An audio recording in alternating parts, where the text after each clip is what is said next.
Assalamualaikum warahmatullahi wabarakatuh. Selamat bertemu kembali malam ini pengambilan videonya malam nih guys.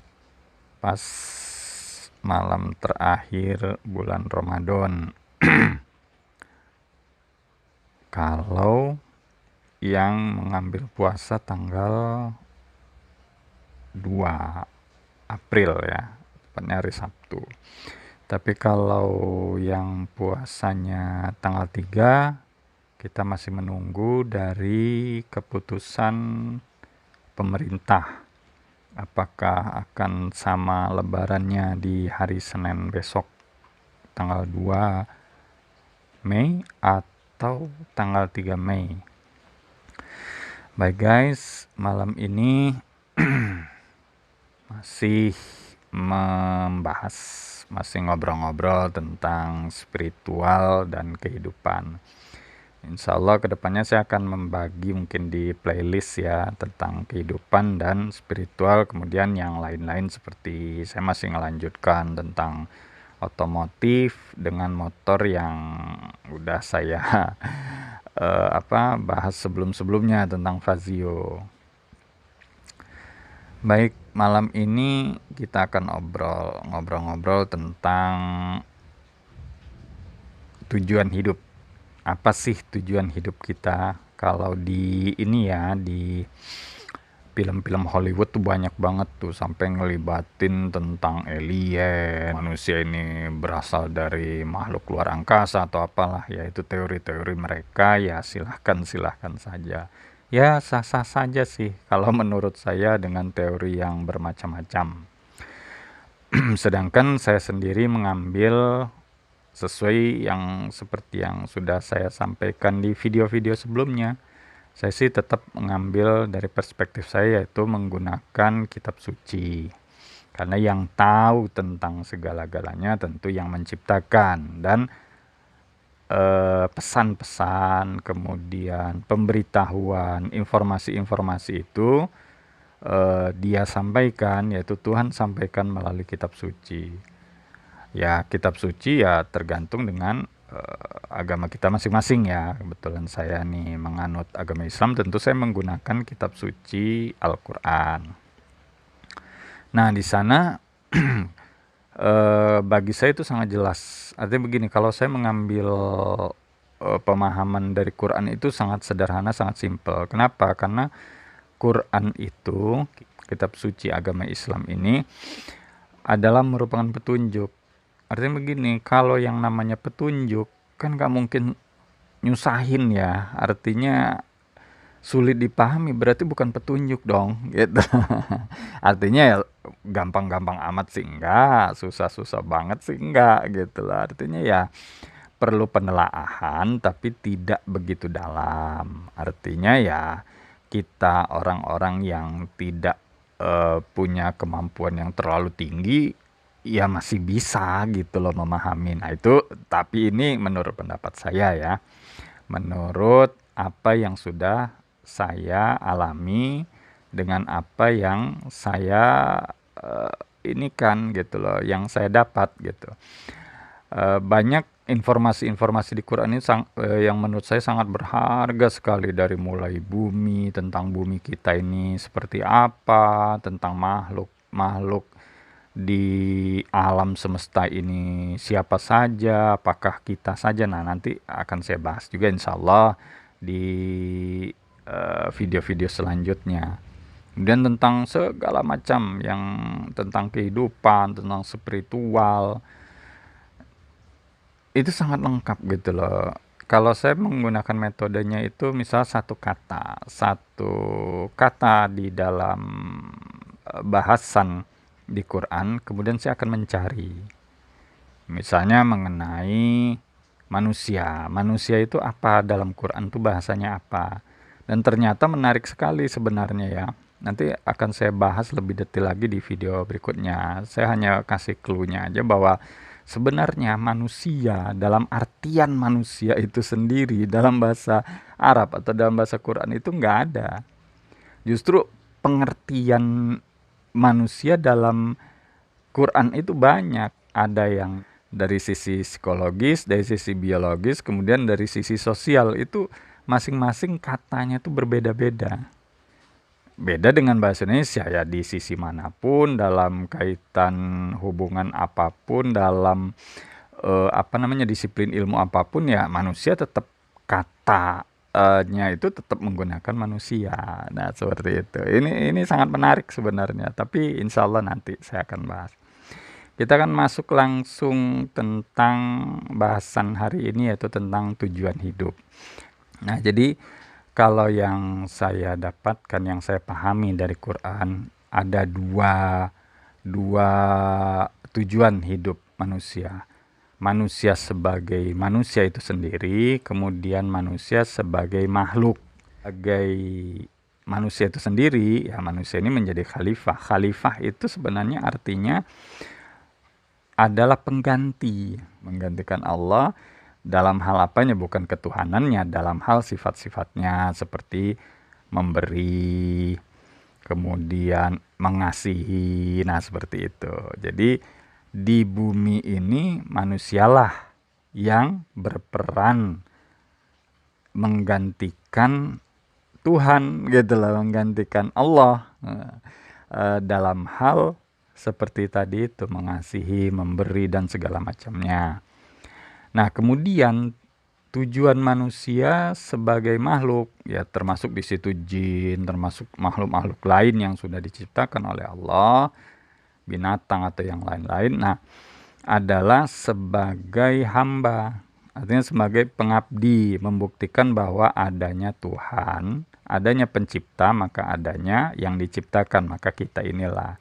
Kemudian apa tujuannya diciptakan? Yaitu menghamba, mengabdi, menghamba, atau bahasa yang dalam agama itu disebut beribadah. Beribadah itu bukan berarti ritual-ritual ibadah ya. Pokoknya segala sesuatu, tindak tanduk, perbuatan apapun yang terjadi dalam kehidupan kita ditujukan kepada Dia, Tuhan semesta alam. Artinya ya hidup kita ini memang untuk mengabdi kepadanya. Kedua ini adalah hidup dalam artian umum sebenarnya. Artian umum begini, bukan hanya di dunia, tapi sesudah di dunia pun dua tujuan ini tetap.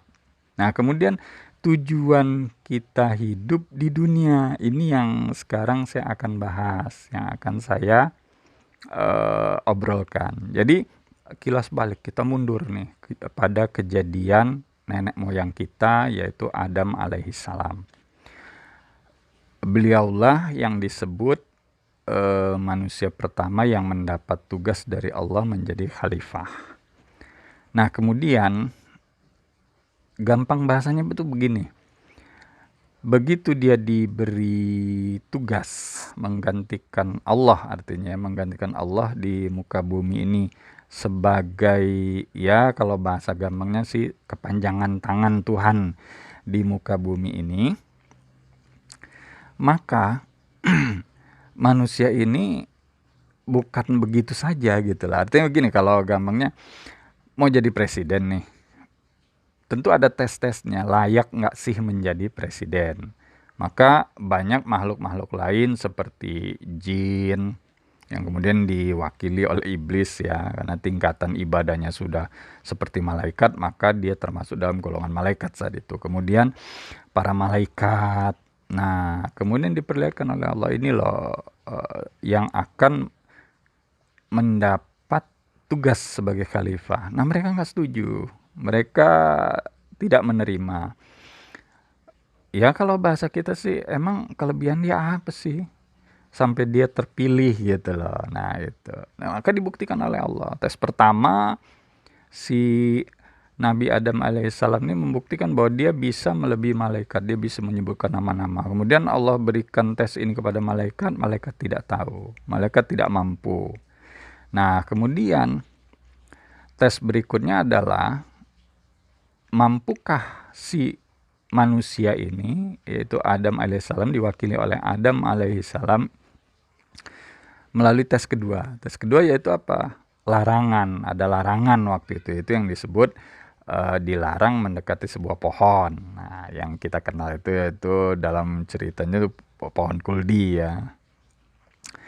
Nah, disitulah kemudian Adam alaihissalam gagal melalui tes yang ini, yang selanjutnya. Sehingga akhirnya dia harus turun ke dunia. Nah, arti turun di sini turun keadaannya yang tadinya dia enak-enakan, ibarat dia akan menjabat presiden.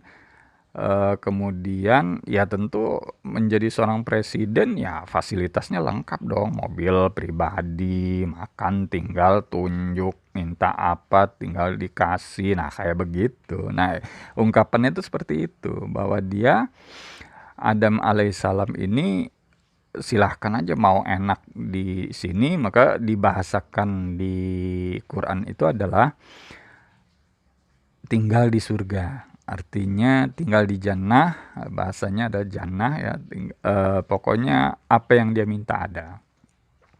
Nah, sebenarnya ke hal seperti ini, kejadian Nabi Adam alaihissalam digambarkan seolah seperti seorang anak kecil yang dia diurus oleh orang tuanya, apapun yang dia minta diberikan oleh orang tuanya. Nah, jadi seperti itu. Nah, kemudian kita kembali ke Adam alaihissalam tadi. Gagal pada tes selanjutnya adalah ketika ada larangan, ternyata manusia ini masih punya sifat penasaran, masih punya sifat-sifat yang harus dia buktikan. Artinya sifat-sifat yang memang akan merugikan dia, sehingga tidak sempurna dia menjadi seorang khalifah. Maka Allah menyuruh gitu loh. Jadi ini artian bebas aja ya. Kita menggunakan bahasa yang bebas. Maka Allah menyuruh, kalau gitu kamu mesti sekolah dulu. Nah, tujuan kita hidup di dunia, saya analogikan, saya samakan kisahnya, saya samakan kejadiannya itu ibarat kita disekolahkan dulu. Jadi kita hidup di dunia, tujuan kita hidup di dunia ini sebenarnya adalah sekolah. Untuk apa? Untuk nantinya. Karena tujuan kita hidup bukan hidup dalam arti di dunia saja ya, hidup selamanya nantinya. Karena sesudah dunia ini akan berlanjut, sama dengan sekolah. Sekolah, setelah sekolah ini apa? Hidup yang sebenarnya bukan di sekolah, tapi sesudah sekolah, yaitu di dunia kerja, di dunia bermasyarakat, hidup di tengah-tengah masyarakat, di tengah orang banyak. Kita akan menghadapi permasalahan, kita akan menghadapi segala macam keadaan. Nah, disitulah yang sebenarnya. Maka sekolah ini tugasnya apa? Di sekolah kita belajar. Selain belajar apa? Ujian, latihan, ulangan, hanya itu. Belajar untuk bekal kita nantinya kita akan bekerja atau usaha, membuka usaha setelah kita selesai kuliah atau selesai sekolah. Kemudian ujian latihan adalah pembuktian kita, pengetesan kita sama dengan tes Allah kepada Nabi Adam tadi. Nah, disitulah kita akan mendapatkan pengalaman, mendapatkan sesuatu yang akan bernilai, berharga, sehingga kita akan menghadapi kehidupan selanjutnya ini kita siap gitu loh. Nggak beda jauh dengan kita hidup di dunia. Hidup di dunia ini apa? Sama dengan sekolah tadi. Kalau sekolah kita belajar, maka di dunia kita beramal, berbuat kebaikan gitu loh. Berarti kita beramal di dunia ini sama dengan belajar, artinya bekal kita untuk nanti hidup yang sebenar-benarnya gitu loh. Jadi hidup kita yang sebenarnya bukan di dunia ini, tapi di yang selanjutnya. Menjadi apa ya? Seperti tujuan hidup kita tadi, tujuan kita diciptakan tadi, dua tadi, sebagai manusia itu sendiri, yaitu sebagai khalifah, dan kedua sebagai makhluk, yaitu mengabdi, menghamba kepadanya, kepada sang pencipta, yaitu Tuhan kita. Nah, inilah dia. Nah, di dunia hidup kita ini hanya sebentar. Ukurannya ibarat sekolah itu ya SD 6 tahun, SMP 3 tahun, SMA 3 tahun, udah 12 tahun misalnya, tambah kuliah 4 tahun misalnya kalau ukuran normal. Berarti 16 tahun. Ibarat kita ini di dunia ini ibarat usia sekolah tadi gitu loh. Nah, rata-rata usia kita saat ini adalah 60 hingga 70. yang lebih sebenarnya diibaratkan orang yang tinggal kelas karena masih banyak PR, artinya masih banyak tugas-tugasnya yang dia belum bisa selesaikan, belum masuk syarat dia untuk lulus atau naik kelas sehingga dia tinggal kelas lagi maka diundur. Jadi kalau kita yang umur atau usianya panjang itu hati-hati, justru karena kita itu banyak pengulangan nih, remet gitu loh, ujian kita diulang-ulang nih, nggak selesai-selesai, akhirnya ya Allah beri itu beri tinggal kelas gitu loh. Maka kita mesti ngulang kelas satu, kita nggak masuk syarat untuk naik ke kelas 2 sehingga kita tinggal kelas, maka umur kita jadi panjang. Nah, ibaratnya begitu kalau dibahasakan yang gampang dan sederhana. Saya menganalogikannya seperti itu. Nah, inilah dia. Jadi tujuan kita hidup di dunia seperti tadi itu. Bagi saya sama dengan kita sekolah. Sekolah, tugas kita apa? Belajar. Belajar sebagai bekal kita untuk di kehidupan sebenarnya selesai nanti sekolah atau lulus kita dari sekolah. Saya ingat orang tua saya selalu mengatakan begini waktu sekolah, ya udah kamu bener aja belajarnya, kamu sungguh-sungguh aja belajarnya, yang pinter, yang cerdas. Kemudian nanti kalau kamu udah lulus ya kamu mau kerja, mau buka usaha, kamu bebas deh gitu. Sama sebenarnya ungkapan itu dengan kita hidup di dunia. Udah kamu yang penting ini kamu beramal, berbuat baiklah. Banyak-banyak beramal sebagai bekal kamu nanti hidup di kemudian. Kenapa? Karena di kemudian itulah bekal kita.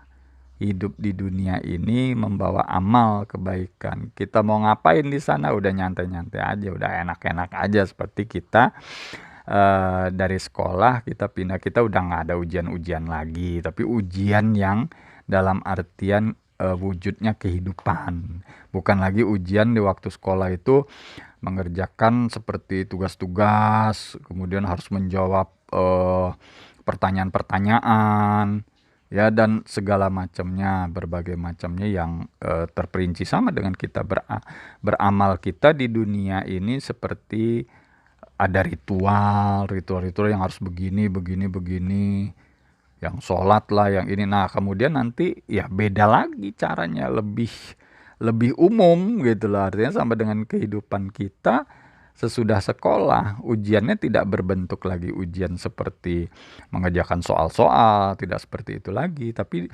langsung kita berhadapan dengan kehidupan yang sebenar-benarnya, sama dengan kita hidup sekarang. Di dunia kita beramal sebanyak-banyaknya, mengumpulkan perbuatan-perbuatan baik, beramal-amal yang baik, melakukan kebaikan baik untuk diri kita dan juga orang lain, untuk menjadi orang-orang yang bermanfaat, manusia-manusia yang bermanfaat. Kemudian di kehidupan yang berikutnya, maka itulah bekal kita.